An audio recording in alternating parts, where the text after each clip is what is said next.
கர்த்தர் நல்லவர், அவர் கிருபை இன்றும் உள்ளது. சொல்லுவோமா? கர்த்தர் ரொம்ப ரொம்ப நல்லவர், அவர் கிருபை இன்றும் உள்ளது. சத்தியத்தையும் அறிவீர்கள், நீங்கள் அறிந்து கொள்ற சத்தியமே உங்க வாழ்க்கையை விடுதலையாக்கும். அல்லேலூயா, அல்லேலூயா. இன்னைக்கு நான் பார்க்கிற பகுதி மூத்த அப்போஸ்தலனாகிய பேதுரு. பல முறை நாம் தியானித்திருக்கிறோம். இந்த நாளிலே ஆண்டவர் உங்களுடைய வாயின் வார்த்தை, உங்களுடைய சிந்தனை, உங்களுடைய அழைப்பு, இந்த மூன்றையும் நீங்கள் புரிந்து கொள்ள வேண்டும். நீங்கள் எதற்காக அழைக்கப்பட்டிருக்கிறீர்கள், அதை எப்படி நீங்கள் சிந்திக்கணும், எப்படி நீங்கள் பேச வேண்டும். அல்லேலூயா. இதன் மூலியமாகவே நீங்கள் ரொம்ப நாள் பூமியிலே வாழ முடியும். அல்லேலூயா. மனிதன் தன்னுடைய எதிர்காலத்தை குறித்தே பயந்து வாழ்கிறான். பயம் என்பது சாத்தானுடைய சரக்கு. ஒரு மனிதன் பயந்து பயந்து வாழ்கிறான் என்று சொன்னால் அவன் பிசாசின் ஆவினால் பிடிபட்டு இருக்கிறான். அவர்கள் அதை நம்புகிறார்களோ இல்லையோ, வேதத்தின்படி அதுதான் உண்மை. என்றால் வேதம் சொல்லுகிறது, தேவன் நமக்கு பயமுள்ள ஆவியை கொடாமல் பலமும் அன்பும் தெளிந்த புத்தியுள்ள ஆவியை கொடுத்திருக்கிறார். பயத்தின் ஆவியை கொடுக்கலையா? அப்போ ஒரு மனிதன் பயப்படுகிறான் என்று சொன்னால் அது பிசாசுடைய ஆவினால் அவன் ஆட்கொள்ளப்பட்டிருக்கிறான். பயம் வேதனை உள்ளது. பயம் நம்மை வேதனைப்படுத்திக் கொண்டே இருக்கும். அது நிம்மதியா வாழ விடாது. பூரண அன்பு பயத்தை புறம்பே தள்ளும். தேவன் மேல் விசுவாசம் அன்பு இருந்தால் அது பயத்தை புறம்பே தள்ளும். அப்ப அந்த நான் சுகத்தோடு வாழனியா, இந்த பூமியில நான் ரொம்ப நாள் வாழனியா, நான் நோய்வாய்ப்பட்டு பல பேருக்கு நான் தொந்தரவு இல்லாம இருக்கணும் அப்படின்னு நினைச்சேன்னா சத்தியம் தான் உன்னை பாதுகாக்கும். கைதங்கள் உன்னை பாதுகாக்கும். அல்லேலூயா. எடுத்து வாசிங்கள். 1 பேதுரு 3ஆம் அதிகாரம். 1 பேதுரு 3ஆம் அதிகாரம் 9, 10. தீமைக்கு தீமையையும் தீமைக்கு தீமையும் உதாசனத்துக்கு உதாசனத்தையும் உதாசனத்துக்கு உதாசனமும் சரிகட்டாமல் அதற்கு பதிலாக நீங்கள் ஆசீர்வாதத்தை சுதந்தரித்துக் கொள்ளும்படி அழைக்கப்பட்டிருக்கிறவர்கள் என்று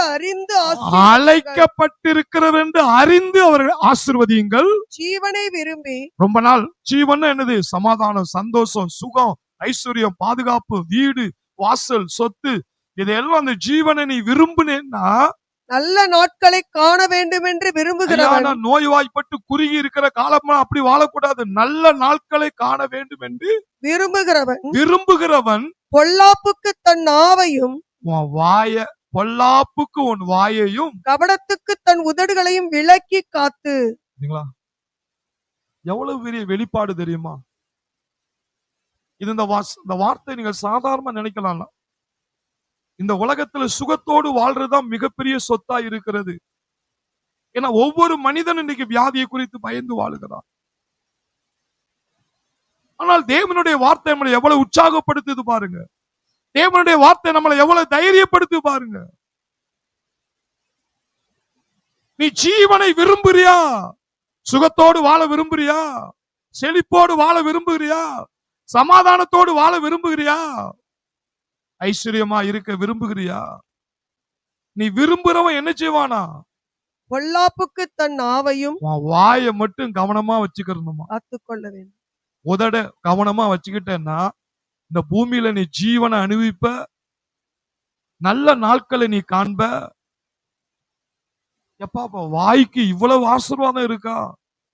இது இயேசுவோடு கூட இருந்து அனுபவம் பெற்ற மூத்த அப்போஸ்தலன் பேதுருக்கு கர்த்தர் வெளிப்படுத்தின ஒரு சத்தியம். ஹல்லேலூயா. இதே சத்தியத்தை தான் தாவீதுக்கு ஆண்டவர் வெளிப்படுத்தினார். இந்த வசனத்துல 9ஆம் வசனம் என்ன சொல்லப்பட்டிருக்குன்னா, தீமைக்கு தீமையையும் தீமைக்கு தீமையும் உதாசனத்துக்கு உதாசனத்தையும் சரிகட்டாமல் அதற்கு பதிலாக ஆசீர்வாதத்தை நீங்கள் ஆசீர்வாதத்தை சுதந்தரித்துக் கொள்ளும்படி சுகந்தரித்துக் கொள்ளும்படி அழைக்கப்பட்டிருக்கிறவர்கள் என்று அறிந்து ஆசீர்வதியுங்கள். முதலாவது ஒரு தேவ பிள்ளைகளை அறிந்திருக்கக்கூடிய காரியம் என்ன தெரியுமா? நான் ஆசீர்வாதத்தை அனுபவிப்பதற்காகவே தேவன் என்னை அழைத்திருக்கிறார். கை தட்டுவோம். தேவன் என்னை அழைத்திருக்கிறார். அதை அறியணுமா? அதை நீ என்ன செய்யணும்? அறியணும். அதனாலதான் ஆண்டவர் பிழையாம பார்த்து சொன்னாரு, இஸ்ரவேல் ஜனங்களை நீ நினைச்ச கூடாது. நீங்க ஊழியக்காரங்க சபிக்கிறதுக்கு காரணம் என்ன தெரியுமா? தேவனுடைய வார்த்தை புரிந்து கொள்ளாதவன் தான் சபிப்பான். ஆண்டவர் சொல்றாரு, என் பிள்ளையா மாறிட்டானா, மறுபடியும் பிறந்துட்டானா, பிள்ளையை சிட்சிக்க வேணா செய்வேன், கண்டிப்பேன், ஆனா சபிக்க மாட்டானா. அல்லேலூயா. இங்கே சொல்லப்பட்டிருக்கு, ஆசீர்வாதத்துக்கென்று அழைக்கப்பட்டவர்களாம். ஆசீர்வாதத்துக்கென்று நெஞ்சில கையை சொல்லுங்க. நான் தேவனால் ஆசீர்வதிப்பதற்காகவே அழைக்கப்பட்டவள். அப்ப தேவன் நம்மளை ஆசீர்வாதத்துக்கென்னே அழைச்சிட்டு நம்மளை பரதேசியா விடுவாரா? ஒண்ணு இல்லாதவனா நம்மளை விடுவாரா? முதல்ல உங்களுக்குள்ள அந்த கேள்வி வரட்டும். அல்லேலூயா. முதல்ல அந்த வெளிப்பாடு உனக்கு வரணும். என்ன அழைச்ச நோக்கமே ஆசீர்வதிக்கதான். என்னை தெரிந்து கொண்டது நோக்கமே என்னை ஆசீர்வதிக்கதான். அதுக்காகவே அழைக்கப்பட்டிருந்து அறிந்து கொள்ளணுமாம். அதையும் சிந்தை தான் கொண்டு வராரு.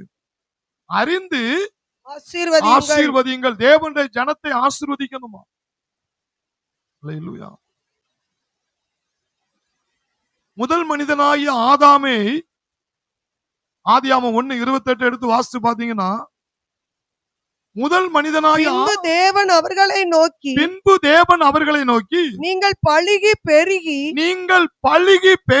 பூமியை நிரப்பி அதை கீழ்ப்படுத்தி சமுத்திரத்தின் மச்சங்களையும் ஆகாயத்து பறவைகளையும் பூமியின் மேல் நடமாடுகிற சகல ஜீவ ஜந்துகளையும் ஆண்டு கொள்ளுங்கள் என்று சொல்லி ஆசீர்வதித்தார். தேவன் அவர்களை ஆசீர்வதித்தார். தேவனுடைய மனதில் இருக்கிறதுல என்ன தெரியுமா? மனுஷனை படைச்ச நோக்கமே, எப்பா இந்த பூமியில எல்லா ஆசீர்வாதத்தையும் அனுபவிக்கணும்.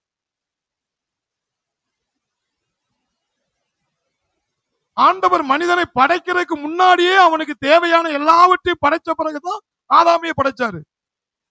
அப்போ தேவன் மனிதனை ஆசீர்வதிப்பதுல எவ்வளவு நினைவாய், கவனமாய், கரிசனையா இருக்கிறார். கை தட்டுவோம். நம்முடைய தேவனுக்கு கோடான கோடி நன்றி, நன்றி, நன்றி.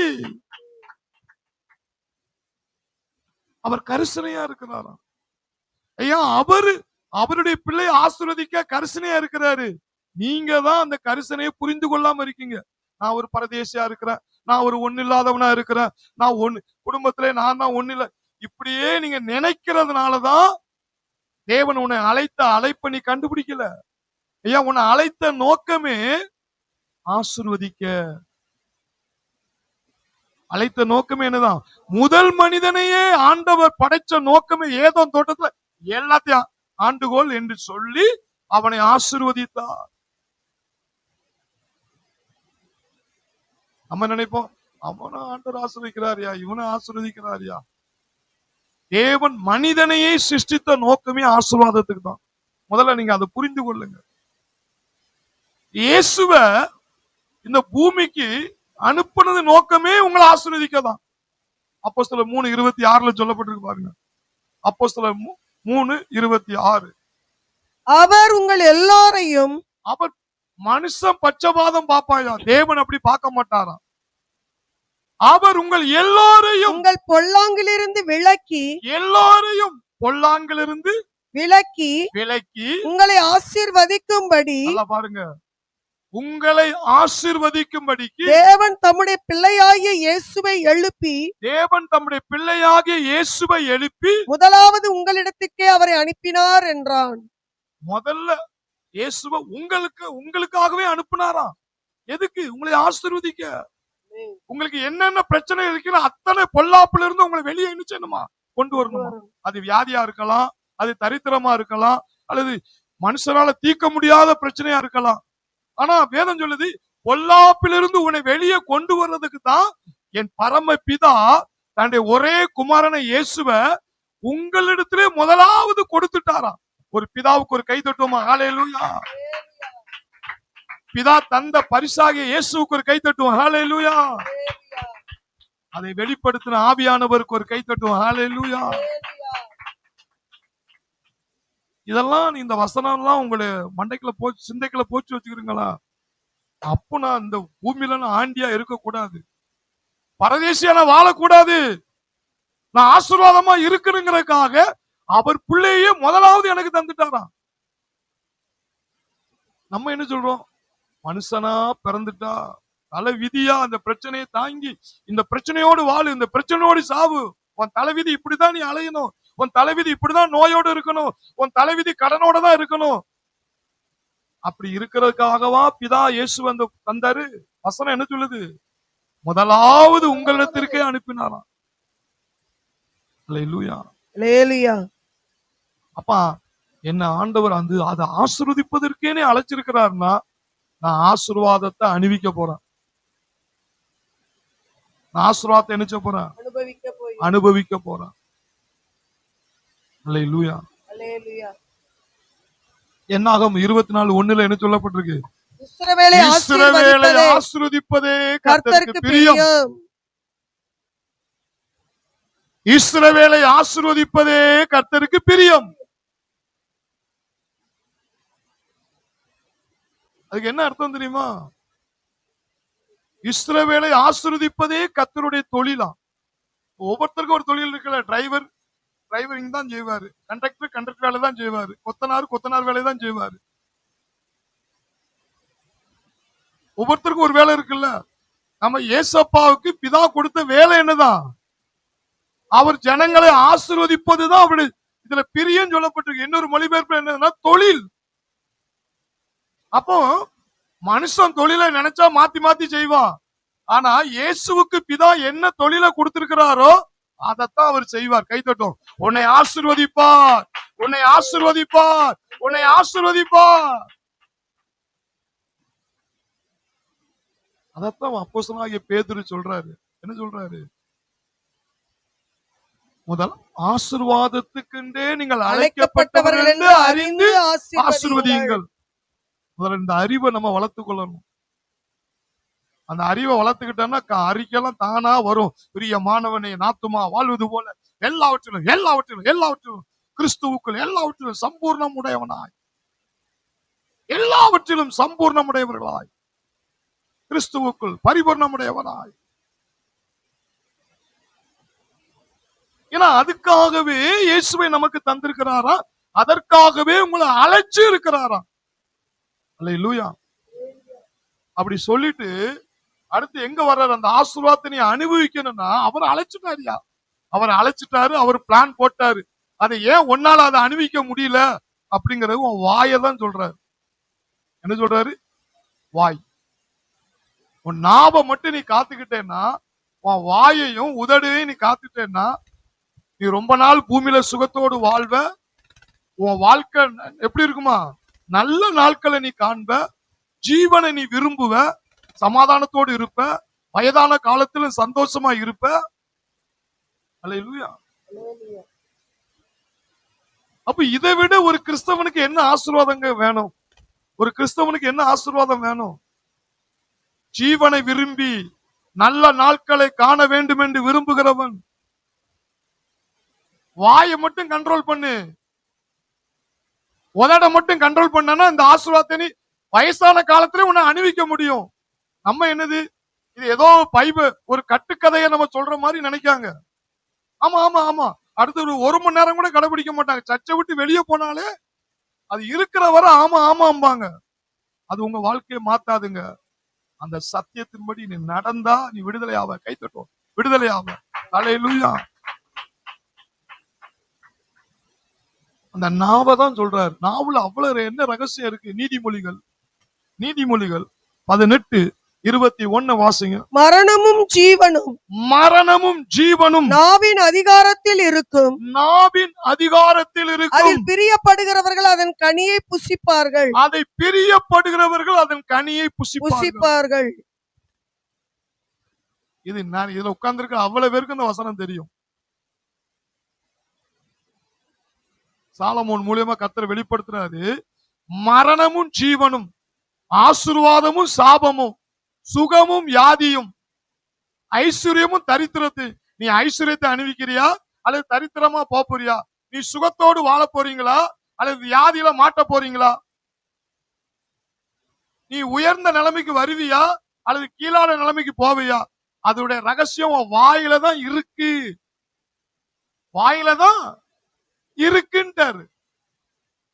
மரணமும் ஜீவனும் நாவின் அதிகாரத்தில் இருக்கு. நீ சாவணும்னு நினைச்சேன்னா நீ அதை புசிச்சுக்கோ. நான் சாவப்போறேன், எனக்கு பலன் இல்ல, எனக்கு ஒண்ணு இல்ல, நான் செத்துருவேன். அப்படியே நீ சொன்னேன்னு வச்சுக்கிறீங்களேன், எனக்கு வியாதி வந்துரும், எனக்கு ஒரு மாதிரி பண்ணுது. ஐயா, நீ எதை விரும்புறியோ அதை அனுபவிப்போ அப்படின்ட்டார். நீ அதை விரும்புறனால நீ பேசு. நீ எதை பேசுறியோ அதைத்தான் நீ அனுபவிப்ப அப்படின்னு நான் சொல்லல, வேதம் சொல்லுது.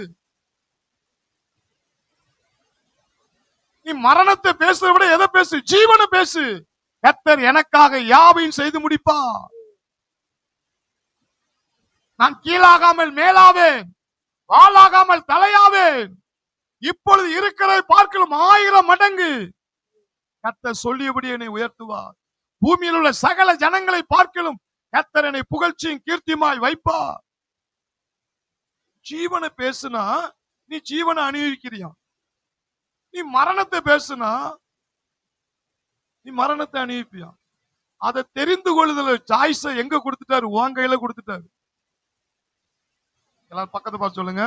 நீ நல்லா இருக்கிறதும், நீ நல்லா இல்லாம போறதும், நீ வயதான காலத்துல சுகத்தோடு இருக்கிறதுக்கும், நிம்மதியா இருக்கிறதுக்கும், நிம்மதி இல்லாம வியாதியோடு வாழ்கிறதுக்கும் உங்க வாயில தான் இருக்கு.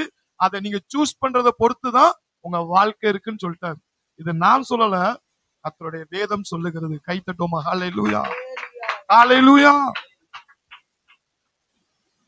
இத சாதாரணமா நினைக்கிறாங்க நிறைய பேரு.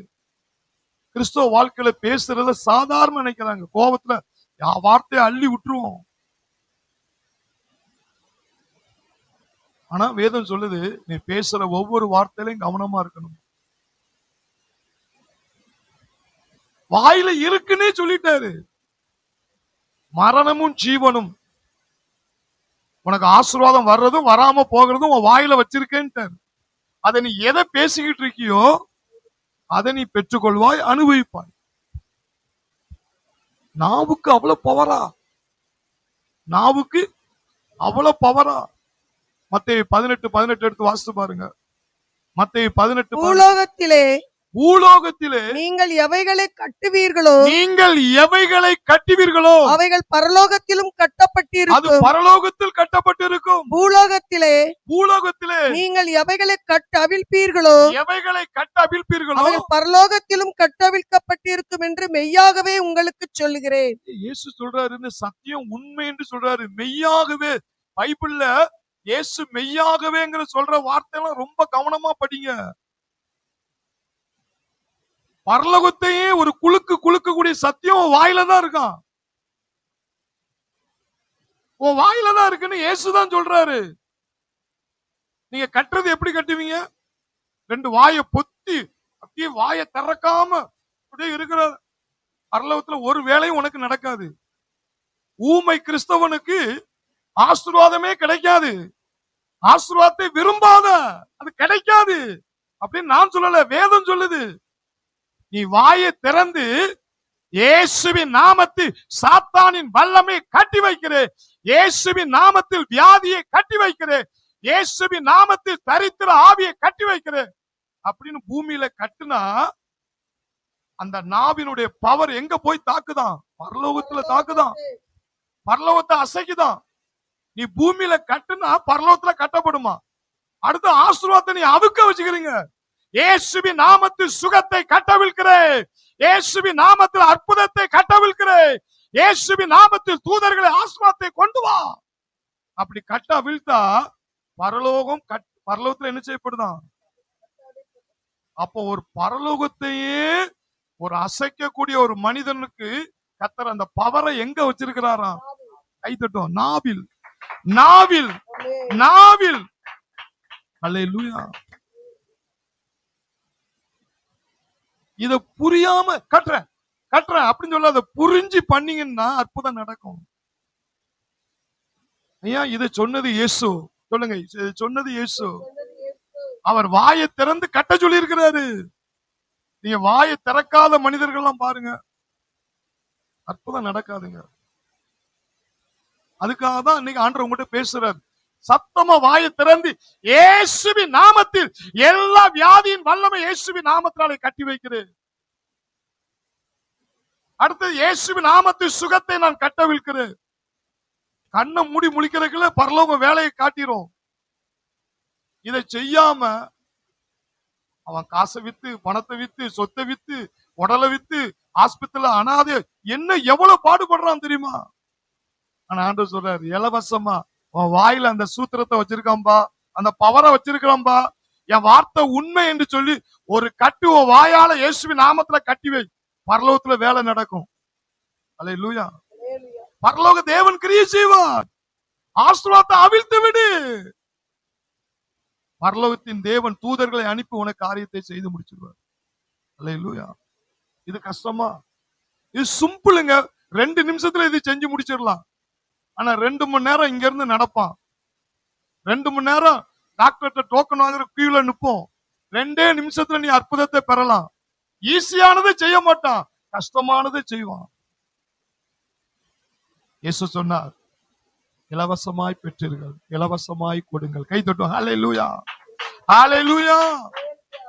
எதுக்காக இந்த சத்தியத்தை சொல்றேன்னா, உங்களுடைய வாயில அந்த சூத்திர ரகசியம் இருக்கு, ரகசியம் இருக்கு.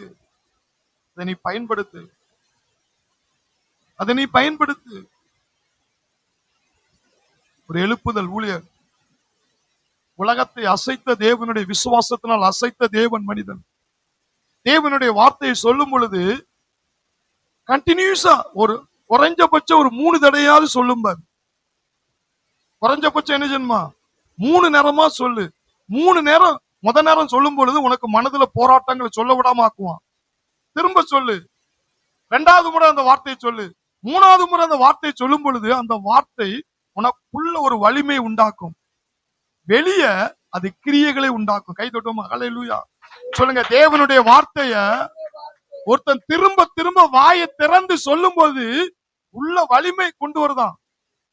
நம்மளை வியாதியை கொண்டு வந்த பிசாசு வெளியேறி நம்ம சுகத்தை பெறக்கூடிய வலிமையை பெறுறோம். 2வது என்னன்னா, அது நேச்சரா வெளியே அந்த அடையாளத்தை, சுகத்தையோ ஐஸ்வர்யத்தையோ உன் கண்ணால பார்க்க முடியும். ஒரு குறைஞ்சபட்சம் ஒரு 3 தடையாவது சொல்லு அப்படிம்பாரு. ஏன் 3 தடவை சொல்ல சொல்றாரு அப்படின்னா, 3 ஆவிக்குரிய அர்த்தம். 7, 3 எல்லாம் ஒரு பரிபூர்ணம், ஒரு நிறைவை குறிக்கிறது. எதை குறிக்கு? ஒரு நிறைவான ஆசீர்வாதத்தை குறிக்கு. இயேசு கிறிஸ்துவுக்குள் இயேசுவின் தழும்புகளால் சுகமானே, இயேசு கிறிஸ்துவுக்குள் இயேசுவின் தழும்புகளால் சுகமானே. நான் ஒரு வசனத்தை 7 தடவை சொல்லுவேன். அப்படி சாட்டா முடிக்கணும்னா குறைஞ்சபட்சம் ஒரு 3 தடையா சொல்லுவேன். இயேசு கிறிஸ்து ஜீவனுடைய ஆவியின் பிரமாணம் என்னை பாவ மரண பிரமாணத்திலிருந்து விடு. அப்படி சொல்லும் போதே கொஞ்சம் மண்டைக்குள்ள போராட்டம் வரும். 2வது சொல்லுவேன். 3வது சொல்லும் பொழுதுதான் அந்த வார்த்தைக்குள்ள இருக்கிற ஜீவன் எனக்குள்ள ஒரு வலிமையை உண்டாக்கும். உடனே அந்நிய பாஷை வந்துடும்.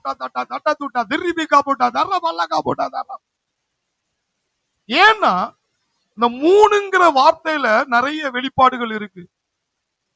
இயேசு கிறிஸ்து 3ஆம் நாள் தான் உயிர் தெழுந்தார். கைத்தட்டும். 3ஆம் நாள் தான் உயிர் தெழுந்தார்.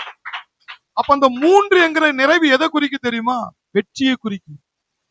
எதை குறிக்கு? வெற்றியை குறிக்கு. நீங்க தரிசனத்துல 3 அப்படி தெரியுதுன்னா அதுக்கு அர்த்தம் சில நேரங்களில் வெற்றிக்கு அடையாளமாய் கர்த்தர் காட்டுவார். இயேசு 3ஆம் நாள் உயிர் தெழுந்தார்னா அவர் கல்லறைக்குள்ள அவரை வைக்க முடியல. அவர் 3ஆம் நாள் உயிர் தெழுந்தவொடனே அது வெற்றி ஆகுது. கிறிஸ்தவனுக்கு அது உயிர் தெழுதல் வெற்றி ஆயிட்டு. அல்லேலூயா.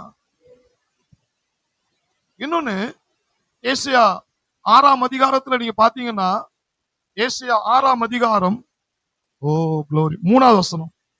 ஒருவரை ஒருவர் நோக்கி, ஏசாயா பரலோகத்தினுடைய தரிசனத்தை பார்க்கிறாரு. பரலோகத்தின் தரிசனத்தை தூதர்கள் என்ன சொல்லிக்கிட்டு இருக்காங்கங்கறத பார்க்கிறாரு. ஒருவரை ஒருவர் நோக்கி, ஒருவரை ஒருவர் நோக்கி, சேனைகளின் கர்த்தர், சேனைகளின் கர்த்தர், பரிசுத்தர், பரிசுத்தர், பரிசுத்தர், பரிசுத்தர், பரிசுத்தர். எத்தனை தடவை சொல்றாங்க? 3 முறை. 3 தடவை அந்த வேர்டை பயன்படுத்துறாங்க. சேனைகளின் கர்த்தர், பரிசுத்தர், சேனைகளின் கர்த்தர், பரிசுத்தர், சேனைகளின் கர்த்தர், பரிசுத்தர். அப்போ 3 தடவை நீ தேவனுடைய வார்த்தை சொல்லும்போது ஒண்ணு வெற்றியை குறிக்கி, இன்னொன்னு தெரியுமா, இந்த வேலை எங்க நடக்கு? பரலோகத்தின் தரிசனத்தை காண்கிறான். அப்ப 3 தடவை நீ தேவனுடைய வார்த்தையை திரும்ப திரும்ப சொல்லும் பொழுது அது பரலோக அதிகாரத்தை குறிக்கிறது. கை தட்டும். பரலோக அதிகாரத்தை குறிக்கிறது. ஹல்லேலூயா. எல்லாரும் தேவனுடைய வார்த்தையை 3 தடவை சொல்லுங்க. யெகோவா ஈரே, யெகோவா ஈரே, யெகோவா ஈரே, யெகோவா ஈரே, யெகோவா ஈரே, யெகோவா ஈரே. அவரே எனக்கு ஐஸ்வர்ய சம்பூர்ணர், அவரே எனக்கு ஐஸ்வர்ய அவரே எனக்கு சம்பூர்ணர், ஐஸ்வர்ய சம்பூர்ணர், அவரே எனக்கு அவரே ஐஸ்வர்ய எனக்கு ஐஸ்வர்ய சம்பூர்ணர். சம்பூர்ணர். அப்படி சொல்லும்போது என்ன நடக்கு தெரியுமா? பரலோக அதிகாரமே உனக்குள்ள இறங்குது. அல்லேலூயா. இந்த 3ங்கிறது உயிர்த்தெழுதலை வெற்றியை குறிக்கி, அடுத்து பரலோகத்தின் அதிகாரத்தை நீ திரும்ப திரும்ப வார்த்தையை சொல்லும் பொழுது பரலோகத்தின் திறவுகோலையே இந்த பூமியில நீ பயன்படுத்துகிறாய். கைத்தட்டும். பரலோகத்தின் திறவுகோலே எனக்குள் இருக்கும் இயேசு பெரியவர், எனக்குள் இருக்கும் இயேசு பெரியவர், எனக்குள் இருக்கும் இயேசு பெரியவர், எனக்குள்ள இருக்கும் இயேசு பெரியவர், எனக்குள்ள இருக்கும் இயேசு பெரியவர், எனக்குள்ள இருக்கும் இயேசு பெரியவர், எனக்குள்ள இருக்கும் இயேசு பெரியவர், எனக்குள்ள இருக்கும் இயேசு பெரியவர். இதை நீங்க எப்படி செய்வீங்க? நீ வாயே திறக்கல வச்சுக்கிறீங்களா? வெற்றியும் வராது, பரலோகத்தின் அதிகாரமும் உங்களுக்குள்ள வராது. அப்படியே இருந்துட்டு ஆசீர்வாதமும் நமக்கு ஊமையாவே போயிரும். ஆனா வாயை திறந்து ஆசீர்வாதத்தை தடுக்கிற சாத்தானை விட எனக்குள் இருக்கிற இயேசு பெரியவர். உடனே பிசாசு கிண்டுவான். அப்படியா? பலபடி பிசாசை தாக்குங்க. என்னை சோதிக்கிற சாத்தானோட எனக்குள்ள இருக்கிற இயேசு. பலபடி சொல்லுங்க. அற்புதம் நடந்துட்டோம், திரும்ப சொல்லுங்க. என்ன குழப்பாத, உன்னை காட்டு, எனக்குள்ள இருக்க இயேசு. கடைசியில பார்த்தா அந்த வார்த்தை உனக்கு வெற்றியை கொண்டு வரும். அடுத்தது பரலோகத்தின் கதவை தட்டி அங்க இருந்து அந்த வார்த்தை ஆசீர்வாதத்தை அள்ளிட்டு வரும். கை தட்டும். அள்ளிட்டு வரும். ஹல்லேலூயா. அதுதான் சத்தியம், அதுதான் சத்தியம்.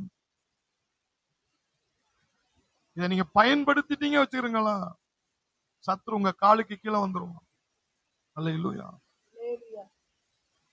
பவுலும் சீலாவும் ஐயா சிறைச்சாலையில கட்டி வச்சுட்டாங்க. அப்போஸ்தலன் தீர்க்கதரிசியும் கட்டி வச்சாச்சு. உடம்பு கிடம்பு கை கால் எல்லாத்தையும் கட்டியாச்சு. தேவனுடைய மனுஷன், தேவனுடைய அபிஷேகம் பெற்றவன், அவனை கட்டி வச்சாச்சு. அவங்களுக்கு தெரிஞ்சு போச்சு, ஐயா பரலோகத்தின் கதவை தட்டுற சாவி என் வாயில தான் இருக்கு. 3 தடவை சொல்லிட்டேன்னா கதை முடிஞ்சு போயிரும், கதை முடிஞ்சிரும். பரலோகத்தின் திறவுகள் வேலை செய்ய ஆரம்பிச்சிரும். அதனாலதான் அந்த வாயாலதான் யூஸ் பண்றாங்க பாருங்க. நடு ராத்திரியிலே பவுலும் சீலாவும் ஜெபம் பண்ணி தேவனை துதித்து பாடினார்கள். தேவனை துதித்து பாடினார்கள். காவலில் வைக்கப்பட்டிருந்தவர்கள் அதை கேட்டுக் கொண்டிருந்தார்கள். அப்போஸ்தலர் 16:25 என்ன, காவலில் இருக்கிறவர்கள் கேட்டுக்கொண்டிருந்தாங்களாம். சடுதியிலே. அப்ப என்னது, எப்படி நீ வாயை திறந்து சத்தமா வசனத்தை சொல்லி பாட்டு படிச்சா சிறைச்சாலை என்ன இவ்வளவுதான் இருக்குமா? ஒரு சிறைச்சாலை எவ்வளவு பேர் இருப்பாங்க? ஒவ்வொருத்தருக்கா தனித்தனி சிறை இருக்கும். இவன் பவுலும் சீலாவும் பாட்டு படிச்சு வசனத்தை சொல்லி பாட்டு படிக்காங்கன்னா அவ்வளவு பேர் காதுல விழும்படி பாட்டு படிச்சாங்களாம். அப்ப எவ்வளவு வாயை திறந்திருப்பாங்கன்னு பாருங்க. எவ்வளவு வாயை திறந்து சத்தமா பாடும் பொழுதுதான், எப்படி ஏசா தேவதூதர்கள் சொன்ன வார்த்தையை பரலோகத்தை தரிசனமா பார்த்து பரலோகத்தின் அதிகாரம் வெளிப்பட்டது போல பவுலும் சீலாவுக்கு வெளிப்பட்டுட்டு என்ன நடந்துச்சு? சடிதியிலே சடுதியிலே சிறைச்சாலையின் அஸ்திபாரங்கள் அசையும்படியாக ஐயா பூமியே அசைஞ்சுச்சான். பூமி மிகவும் அதிர்ந்தது. பூமியே ஆட்டம் கண்டுச்சான். உடனே வாயினுடைய பவரை பாருங்க. ஒரு மனிதன் வாயை திறந்து கர்த்தருடைய வார்த்தையை சத்தமா பாட்டு படிச்சுதா பூமியில இருக்கிற அவ்வளவு பிரச்சனை நீ அப்பளமாக்க முடியும். பூமி அதிர்ந்தது. உடனே கதவுகள் எல்லாம் திறவுண்டன. அடுத்து சொல்றாரு, உனக்கு என்னன்னு ஆசீர்வாதத்தை சாத்தம் பூட்டி வச்சிருந்தான் அவ்வளவு ஓப்பன் ஆகணுமா, அவ்வளவு திறக்கப்படணுமா? நீ வாயை திறக்கலன்னா உனக்கு பூட்டி இருக்கிற கதவு இன்னும் பூட்டிரும். பூட்டின கதவு உனக்கு திறக்கப்படணும். நான் போனா வாசல் திறக்கப்படணும் அப்படின்னா எல்லாரும் பக்கத்து உங்க வாயில தான் இருக்கு. வாயிலதான் இருக்கு. வாயை விரிவாய் திற. வாயை விரிவாய் திற. வாயை விரிவாய் தவிர வாயை விரிவாய் திற. ஊமை கிறிஸ்தவனா இருக்காத. அது ஒரு தேவனுக்கு பிடிக்காத காரியம். உனக்கு ஆண்டவர் வாயை கொடுத்தது நோக்கமே அப்பாவுடைய வார்த்தையை சொல்லி அவரை பாடணும், துதிக்கணும், வாயை திறக்கணும், கைதட்டணும், திறக்கணும். ஹல்லேலூயா. எல்லாருடைய கட்டுகளும் கலண்டு போச்சு. ஒரு வாயை திறக்கிறவன் ஒரு கிறிஸ்தவன் ஒரு வீட்டுக்குள்ள ஒருத்தன் இருந்தா போதும், அந்த குடும்பமே ஆசீர்வதிக்கப்படும். அந்த குடும்பமே ஆசீர்வதிக்கப்படும். ஹல்லேலூயா. ஹல்லேலூயா. அடுத்த ஒரு சத்தியத்தை, இந்த வாயை திறந்து வசனத்தை ஏன் அவனால சொல்ல முடியல? வாயை திறந்து வசனத்தை அவனால ஏன் சொல்ல முடியல? வாய் ரொம்ப முக்கியம்ட்டாரு. நீ நல்லா இருக்க போறதும் நல்லா இல்லாம போறதும் வயசான காலத்துல நீ எப்படி இருப்ப எப்படி இருக்க போற அப்படிங்கறதும் வாயில தான் இருக்குன்னு சொல்லிட்டாரு. இந்த வாயை காத்து கொள்றதுதான் ஏன் பெரிய கஷ்டமா இருக்கு அப்படின்னு நினைக்க. ஏன் உன்னால காத்து கொள்ள முடியல தெரியுமா? வாயை விட இன்னொரு காரியம் முக்கியம் இருக்கு. உன் சிந்தை. என்னது? சிந்தைக்குள்ள என்ன இருக்கோ அதைத்தான் அவன் பேசுவான். சிந்தைக்குள்ள என்ன இருக்கோ அதைத்தான் பேசுவான். ஒருத்தன் பேசுறான்னா அவன் மைண்டுக்குள்ள டக்குன்னு ஒரு காரியம் வந்தா டக்குன்னு பேசிடுறான். அப்ப வாய்க்கு முன்னாடி ஒண்ணு முன்னுக்கு வருது. என்னது? சிந்தை. நீதிமொழிகள் 23:7. அவன் இருதயத்தின் நினைவு எப்படியோ அவன் இருதயத்தின் நினைவுகள் எப்படியோ அப்படியே அவன் இருக்கிறான். அப்படியே அவன் இருக்கிறான். அப்பா, இது எவ்வளவு பெரிய வெளிப்பாடு தெரியுமா? எதை நீ சிந்திச்சுக்கிட்டு இருக்கியோ அவன் அப்படியே அவன் இருக்கிறான். அப்படியே தான் இருப்பான். வயசான காலத்துல நோய் வந்துருமோ, வயசான காலத்துல அப்படி ஆயிருமோ, ஐயோ ஐயோ நிலநடுக்கம் வந்துருமோ, வார் வந்துருமோ, வந்துரும். நீ நினைச்சுக்கிட்டு இருந்தாலே வந்துரும்.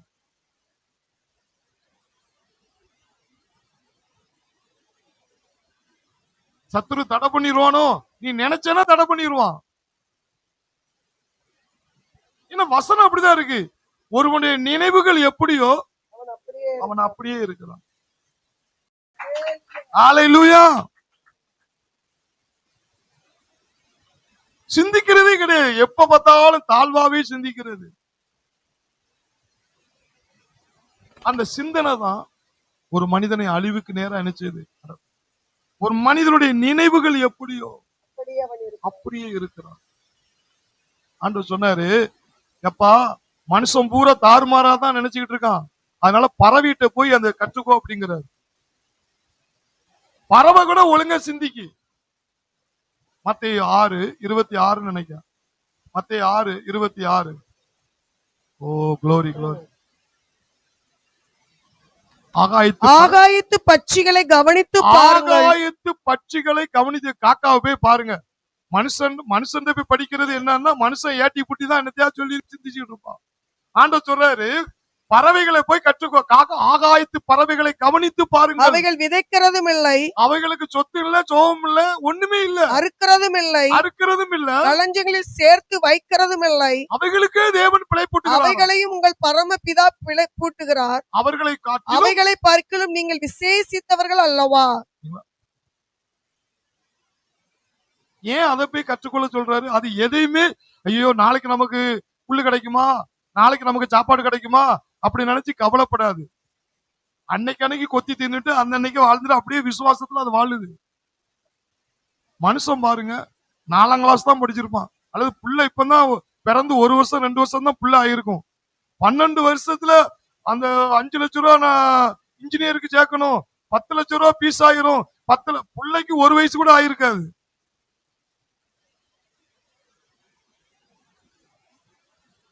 அவர்கள் சிந்தையினால் வீணரானார்கள் என்று வேதம் சொல்லுது.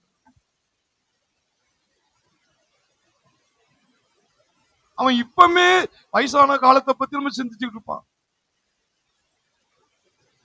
அங்க போய் அடைக்கலம் போலாமா, இங்க போய் அடைக்கலம் போகணுமா, இவங்க என்ன காப்பாத்துவாங்களா, இவங்க என்ன யாரு உன்னை காப்பாத்தணும்? உனக்குள்ள இருக்கிறவரே உன்னை காப்பாத்துவாரியா? கைதட்டும். உனக்குள்ள இருக்கிறவரே உன்னை காப்பாத்துவார். போ. அல்லேலூயா. அதனாலதான் மனுஷன் அப்படி இருக்கிறான் தெரிஞ்சுதான் ஆண்டவர் சொன்ன பறவைகிட்ட போய் கற்றுக்கோ போ.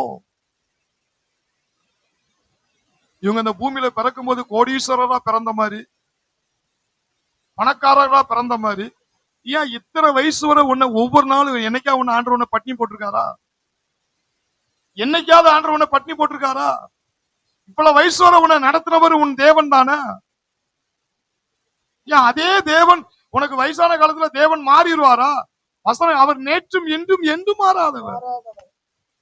மனுஷனுடைய அன்பு மாறும், தேவனுடைய அன்பு மாறவே மாறாது. கைதட்டும். மாறவே மாறாது. இத புரிஞ்சுக்கிட்டா நம்ம கவலை, இது எனக்கே வரலாம். ஆனா தேவனுடைய வார்த்தையை படிக்க படிக்க இது தேவையில்லாத கவலை. அப்ப என்னன்னா, ஒரு மனிதன் அதை குறித்து சிந்திக்கும் போதுதான் அதை குறித்து பேசுவான். அதை குறித்து பேசும்போது அதற்குள்ள வேலையெல்லாம் செய்வான். ஆனா நீ சிந்தி, தேவனுடைய வார்த்தையை சிந்தி, தேவனுடைய வார்த்தையை சிந்தி, தேவனுடைய வார்த்தையை யோசி. இரவும் பகல அதை யோசிச்சுக்கிட்டே இரு. அதையும் 3 தடவை சொல்லியா பரலோகத்தின் சாவி உன் கைக்கு வந்துடும். அது திரும்ப திரும்ப என் தேவன் தம்முடைய ஐஸ்வர்யத்தின்படி என் குறைகள் எல்லாம் கிறிஸ்து இயேசு மகிமைக்கு நிறைவாக்க 3 தடவை சொல்லு. அந்த வார்த்தை உனக்கு வெற்றியா மாறிடும். ஹல்லேலூயா, ஹல்லேலூயா. நீ எதை சம்பாதிக்கிற இல்லையோ, சாலமோன் சொன்னார், ஞானத்தை சம்பாதி, புத்தியை சம்பாதி. அது வயதான காலத்துல உன்னை காப்பாத்திரும். கைதட்டும். காப்பாத்திரும். ஹல்லேலூயா. அது உன் ஆயுஷ் நாட்களை பெருக பண்ணும். வார்த்தையில போற மனிதனுக்கு ஆயுஷ் நாட்கள் கெட்டிங்க. அவன் அதுல அந்த ரகசியத்தை கண்டுபிடிச்சுட்டான், சொல்லி சொல்லி அடிப்பான். கர்த்தரின் ஆயுஷ் நாட்களை பூரணப்படுத்துவார், கர்த்தரின் ஆயுஷ் நாட்களை இது 3 தடவை காலையில மத்தியானம் நைட்டு அடிச்சீங்க, பரலோகத்தின் சாவி உங்க கைக்கு வந்துரும். கைதட்டும். உங்க கைக்கு வந்துரும். ஹல்லேலூயா. பிரியமானவனே, நாத்துமா வாழ்வது போல எல்லாவற்றும் வாழ்வு சுகம். அப்ப என்னன்னா, அதை குறித்து நீ பேசணும்னா அதை பத்தி நீ சிந்திக்கணும். ஓ, தேவனுடைய வார்த்தை எப்படி சொல்லுதா, தேவனுடைய வார்த்தை எப்படி சொல்லுதா. காக்காவே அப்படி வாழ்ந்திருக்கு, குருவியே அப்படி வாழ்ந்திருக்கு, தேவ ஆவி பெற்ற மனிதனால வாழ முடியாதா? அப்ப எப்படி அந்த சாத்தானுடைய வல்லமையை உடைக்கணும், பொய்யை உடைக்கணும்? 2 கொரிந்தியர் 10:5 எடுத்து வாசிங்க. அவைகளால் நாங்கள் தர்க்கங்களையும் தேவனை அறிகிற அறிவுக்கு ரோதமாய் எழும்புகிற எல்லா மேட்டின்மைகளையும் நிர்மூலமாக்கி எந்த எண்ணத்தையும் கிறிஸ்துவுக்கு கீழ்ப்படிய சிறைப்படுத்துறவர்களாய் இருக்கிறோம். இதுலதான் சத்தியம் அடங்கியிருக்கு. ஒரு கிறிஸ்தவனுடைய வெற்றி இதை கண்டுபிடிச்சிட்டீங்க.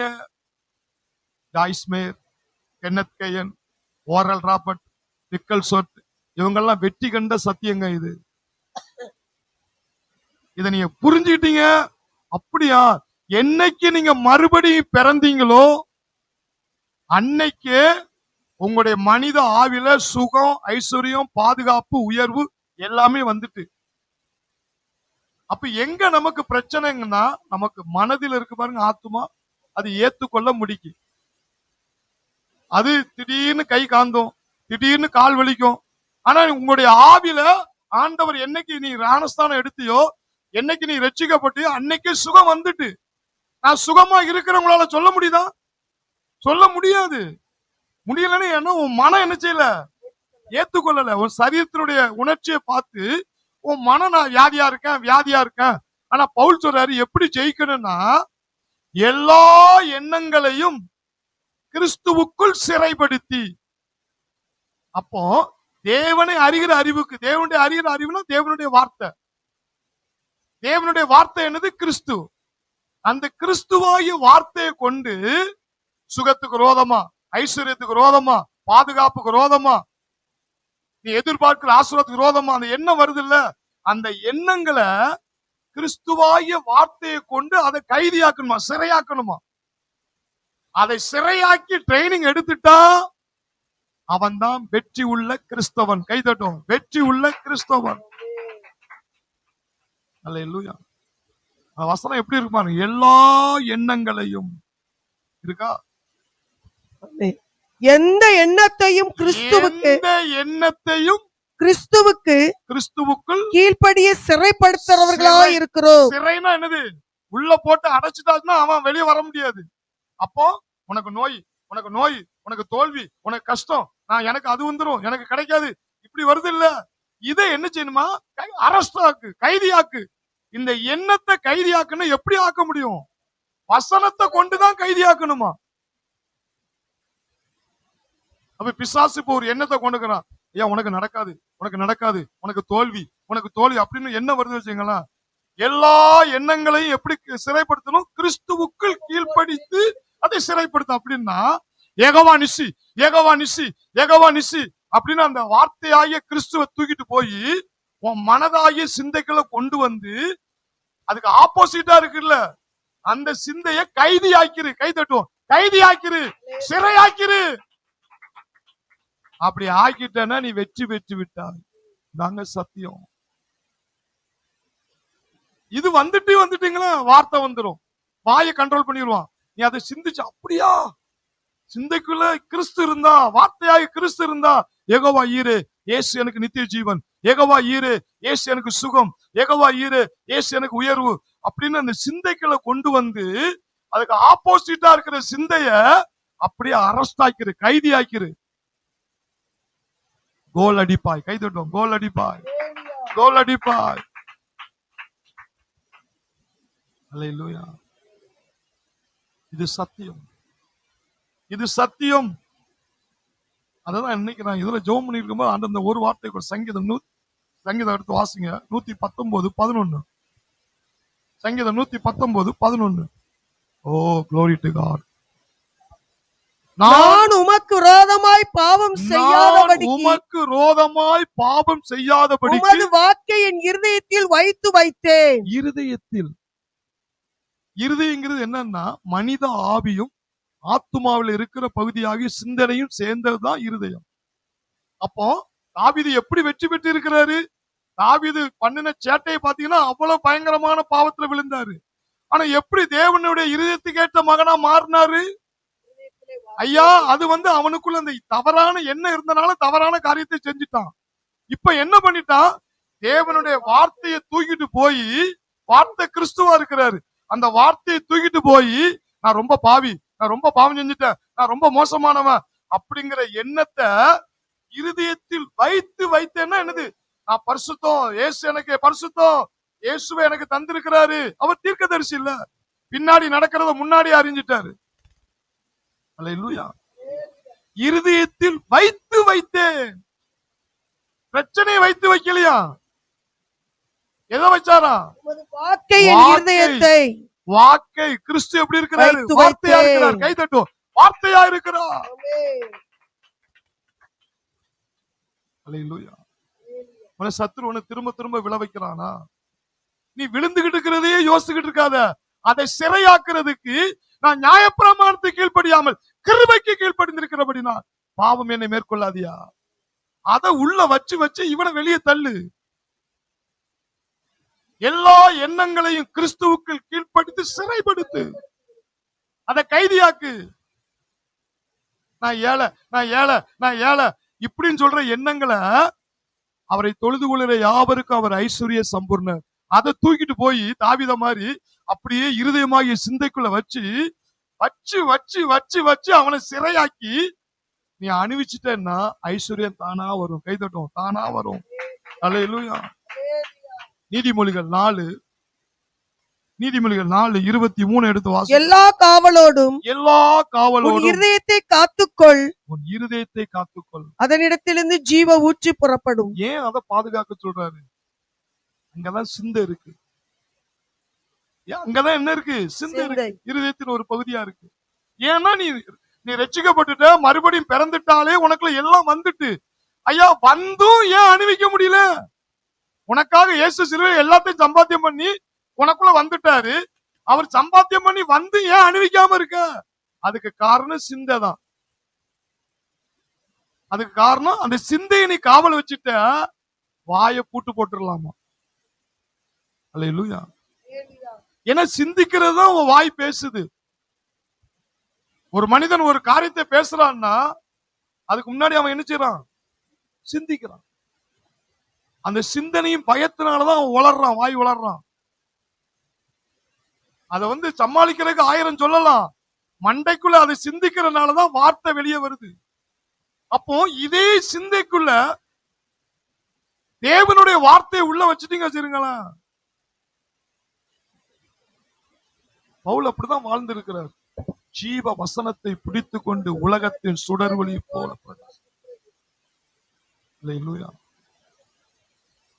வாய் ரொம்ப முக்கியம். வாய்க்கு பூட்டு போடுறதுக்கு முன்னாடி உன் சிந்தைக்கு பூட்டு போட்டுரு. அல்லேலூயா. கண்களை மூடும். ஓ glory to God. Thank you Lord. Thank you Jesus. கர்த்தர் இன்னைக்கு முக்கியமான ஒரு சத்தியத்தை உனக்கு கற்றுக் கொடுக்கிறார். இது அசால்ட்டா நினைக்காத. ஜீவனை விரும்பி ஐயா நீ சமாதான, சந்தோஷம், சுகம், பாதுகாப்பு, ஐஸ்வர்யம் எல்லாத்தையும் நீ அணிவிக்கணும். ஜீவனை விரும்பி நல்ல நாட்களை காண வேண்டும் என்று விரும்புகிறவன் வாயை கண்ட்ரோல் பண்ணு. வாயை கண்ட்ரோல் பண்றதுக்கு முன்னாடி உன் சிந்தையை கண்ட்ரோல் பண்ணு. உன் சிந்தையில என்னது? நீ நான் ஒரு ஏழை, நான் ஒரு பரதேசி, நான் ஒண்ணு இல்லாதவன். ஆனா வேதம் என்ன சொல்லுது? ஆசீர்வாதத்திற்கென்றே நீ அழைக்கப்பட்டிருக்கிறாயா? ஆசீர்வாதத்துக்கென்று அழைக்கப்பட்டிருக்கிற அறிந்து ஆசீர்வதிங்கள். அங்கேயும் அறிவை சொல்றாரு, சிந்தையை கொண்டு வந்துட்டாரு. நீங்க நிறைய பேர் இந்த ஆசீர்வாதத்தை ஏன் அணிவிக்கல தெரியுமா? அவன் அறியல. ஏதோ சபைக்கு வந்த, ஏதோ சபையில என்ன பிடிச்சு உள்ள போட்டாங்க, அப்படி ஒரு வாழ்க்கை வாழாத. என்னை அழைத்த நோக்கம் என்னை ஆசீர்வதிப்பதற்காக,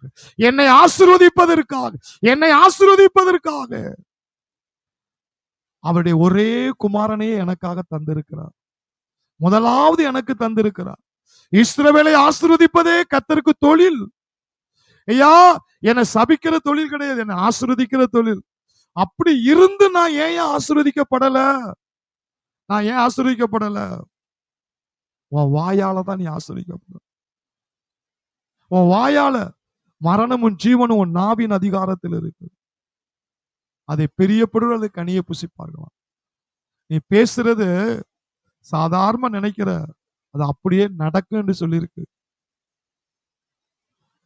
அதை பிரியப்படுகிறவர்கள் அப்படின்னு என்னது? அந்த சாய்ஸை உன் கையில கொடுத்துட்டார். நீ ரொம்ப நாள் வாழணும்னா நீ பேசு. கர்த்தர் ஆயுசு நாட்களை பூரணப்படுத்துவார். பேசிக்கிட்டே இருக்கு. யோசுவா காலைப்ப மாதிரி பேசிக்கிட்டே கோல் அடிக்கலாம். நீ பேசு. பறவையே எதை குறித்து கவலைப்படாம சிந்திக்குன்னா நீ ஏன் கவலைப்படுற?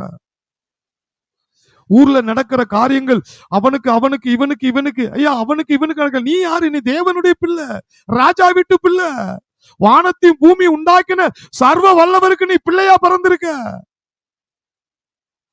உன் சிந்தை எப்படி இருக்கணும்? பறவையிட்ட போய் கற்றுக்கொள்ளுங்கிறார் ஆண்டவர். அது ஏதாவது நினைச்சு கவலைப்படுதா?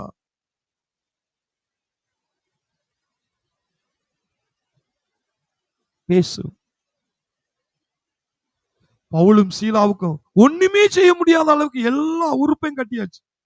வாயை மட்டும்தாங்க கட்டல. அவ்வளவு பேரும் கேட்கிற அளவுக்கு தேவனுடைய வார்த்தையை துதியா பாடி இருக்கிறான்னா அவனுக்கு அந்த சத்தியம் தெரிஞ்சிருக்கு. பூமியில கட்டுனா பரலோகத்தின் சாவி கைக்கு வந்துரும். ஏன் சேனைகளின் கர்த்தர் பரிசுத்தர் பரிசுத்தர் 3 தடவை சொன்னாங்க. இயேசு 3ஆம் நாள் உயிர் தெழுந்தார். தேவனுடைய வார்த்தையை 3 முறை நீ பயன்படுத்தினா அது பரிபூர்ணம். அது உனக்குள்ள வலிமையை கொண்டு வரும். வெளியே அற்புதத்தின் கிரியைகளை காண்பிப்பாரு. தேவனுடைய வார்த்தை உண்மை என்பதை ஆவியான ப்ரூவ் பண்ணுவாரு.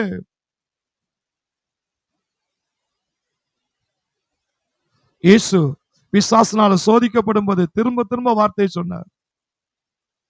அவருடைய அடிச்சுவடுகளை பின்பற்றுங்கள், அவருடைய அடிச்சுவடுகளை பின்பற்றுங்கள். Thank you Lord, thank you Jesus, thank you Holy Spirit, thank you Holy Spirit. இப்பொழுது அநேகருடைய வாழ்க்கை இந்த சத்தியம் விடுதலை ஆக்குது, சத்தியம் விடுதலை ஆக்குது. ஓ, இந்த சத்தியம் உங்களை புரிஞ்சுட்டீங்கன்னா அந்த சத்தியமே உன் வாழ்க்கையை தலைகளா மாத்தும். ஓ, glory to God. நன்றி ஆண்டவரே. விசுவாசத்தின் ஆவியை இயேசுவின் நாமத்தில் நான் கட்டவிழ்க்கிறேன். அவிசுவாசத்தின் ஆவியை இயேசுவின் நாமத்தில் நான் கட்டி வைக்கிறேன். 3 முறை சொல்லுங்க. அவிசுவாசத்தின் ஆவியை இயேசுவின் நாமத்தில் நான் கட்டி வைக்கிறேன். விசுவாசத்தின் ஆவியை இயேசுவின் நாமத்தினாலே கட்டவிழ்க்கிறேன். இயேசுவின் நாமத்தில் சத்ருவின் சகல வல்லமையை கட்டி வைக்கிறேன். இயேசுவின் நாமத்தில் ஆசீர்வாதத்தை நான் கட்டவிழ்க்கிறேன். பரலோகம் தேவன் அப்படியே கிரியை செய்து கொண்டு இருக்கிறதுக்காக நன்றி. வசனத்தை கேட்டு தூதர்கள் அதன்படி வேலை செய்து கொண்டு இருக்கிறதுக்காக நன்றி. சங்கீதம் 103:20 வசனத்தை கேட்டு அதன்படி நடக்கிற பலத்த சௌரியவான்களாகிய தேவ தூதர்களே, வசனத்தை 1 முறை 2 முறை 3 முறை 4 முறை அப்படி சொல்லும் பொழுது தேவனும் கேட்கிறாராம், தேவ தூதர்களும் கேட்பாங்களாம், அதன்படியே செயல்படுத்தி காட்டுவாங்களாம். கரங்களை தட்டி கர்த்தருக்கு நன்றி சொல்லுங்க. ஓ, glory glory glory glory glory glory. நன்றி அப்பா. இந்த சத்தியம் ஒவ்வொருவரையும் விடுதலை ஆக்கி விட்டதுக்காக ஸ்தோத்திரம். ஒவ்வொருடைய வாழ்க்கை இன்றைக்கு இயேசுவின் நாமத்தில் விடுதலை உண்டாவதாக. யாரெல்லாம் ஆசீர்வாதம் இல்லாமல் இருக்கிறார்களோ அவர்களுக்கு இப்பொழுது ஒரு அறிவு கண்கள் இயேசுவின் நாமத்தில் திறக்கப்படுவதாக. அடைக்கப்பட்ட வாசல்கள் இயேசுவின் நாமத்தில் திறக்கப்படுவதாக. ஊமை கிறிஸ்தவனாய் இராதபடி பேசும் கிறிஸ்தவனாய் இயேசுவின் நாமத்தில் மாறுவார்களாக. இயேசுவின் நாமத்தில் ஜெபிக்கிறோம் பிதாவே. கரங்களை தட்டி கர்த்தரை மகிமைப்படுத்தும்.